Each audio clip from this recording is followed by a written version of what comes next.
श्री शिवाय नमस्तुभ्यम। दोस्तों, आप सभी लोग जानते हैं कि विदिशा मध्य प्रदेश में पंडित जी की श्री वेत्रवती शिव महापुराण कथा का आज छठवां दिन था। और दोस्तों, छठवें दिन की कथा में आप लोग देख सकते हो कि किस तरह से भक्तगण जो है उसी रास्ते से जा रहे हैं जिस रास्ते से वो अभी तक जाते आ रहे हैं। ये जो मेन गेट था दोस्तों, ये तो सिर्फ देखने के लिए बनाया गया था। ये मेन गेट कथा के टाइम बंद कर दिया जाता था। यही देखकर भक्तों को बहुत सभी लोगों को कहीं ना कहीं ये बात खटक रही थी कि भाई ये लोग जो है वो मेन गेट बंद कर देते हैं कथा के टाइम। जो कि ये बात किसी को भी पसंद नहीं आई, क्योंकि भक्तगण जिस रास्ते से जाते हैं उस रास्ते पर लोगों के पैर पूरे खच जाते हैं, लोगों की चप्पलें टूट जाती हैं, लोग गिर गिर पड़ते हैं।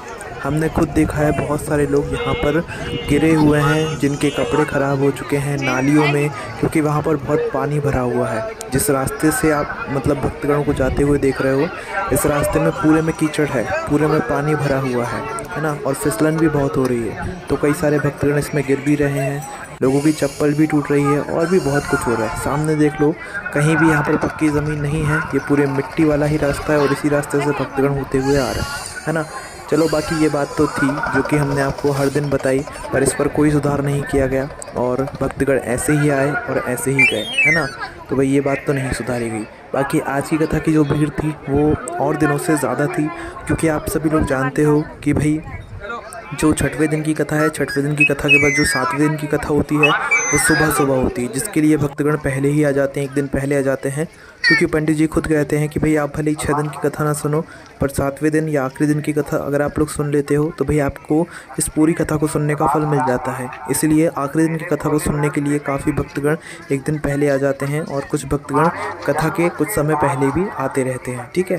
तो इसलिए दोस्तों, अभी की जो कथा है इसमें आप लोगों को थोड़ी ज़्यादा भीड़ देखने के लिए मिलेगी। अभी फ़िलहाल ये आप वो तस्वीरें देख रहे हो जो कि सिर्फ मेन हाईवे की है, विदिशा भोपाल हाईवे की है, जहाँ से भक्तगण अभी आ रहे हैं और कुछ लोग जा भी रहे हैं। इसी में से एक दृश्य आप लोग देखो कि एक जो है वो दंडवत प्रणाम करते हुए कथा पंडाल तक पहुंच रहे हैं, ये आप लोगों के सामने है ना। तो ऐसे दृश्य आप लोगों को कहीं देखने को नहीं मिला होगा। विदिशा मध्य प्रदेश इस कथा में देख लीजिए आप लोग, ये हो रहा है ना।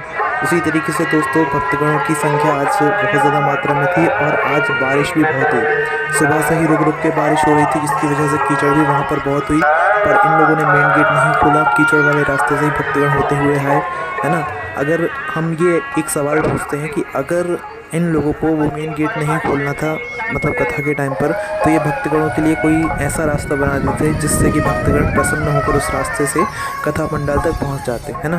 पर भक्तगणों के लिए कोई रास्ता नहीं बनाया गया, भक्तगणों ने खुद अपना रास्ता ढूंढा और उस कीचड़ वाले रास्ते से, फिसलन वाले रास्ते से होते हुए जा रहे हैं, है ना। दोस्तों, अगर कोई भी ये वीडियो देख रहा है, अगर वो उस रास्ते पर चला गया ना, तो उसके साथ ज़रूर कुछ ना कुछ होगा, क्योंकि वो रास्ता बहुत ज़्यादा फिसलन वाला है, क्योंकि बारिश लगातार हो रही है। जिस दिन से कथा शुरू हुई उस दिन से बारिश हो रही है।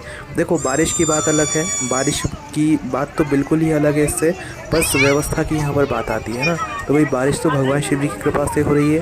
और हम आपको एक बात और बताएं कि ज़्यादा जो बारिश होती है वो सिर्फ कथा के टाइम ही होती है, ना कथा के पहले बारिश होती है ना कथा के बाद में बारिश होती है। मेन जो बारिश होती है वो कथा के बिल्कुल बीचों बीच में होती है। ये एक चमत्कार आप लोग इस विदिशा कथा का कह सकते हो, और ये भी कह सकते हो कि ये भगवान शिव जी का एक आशीर्वाद भी यहाँ पर होता है। तो भाई जो आखिरी दिन की कथा है वो सुबह सुबह होगी, सुबह 8 बजे से लेकर 11 बजे तक ये कथा का समय है।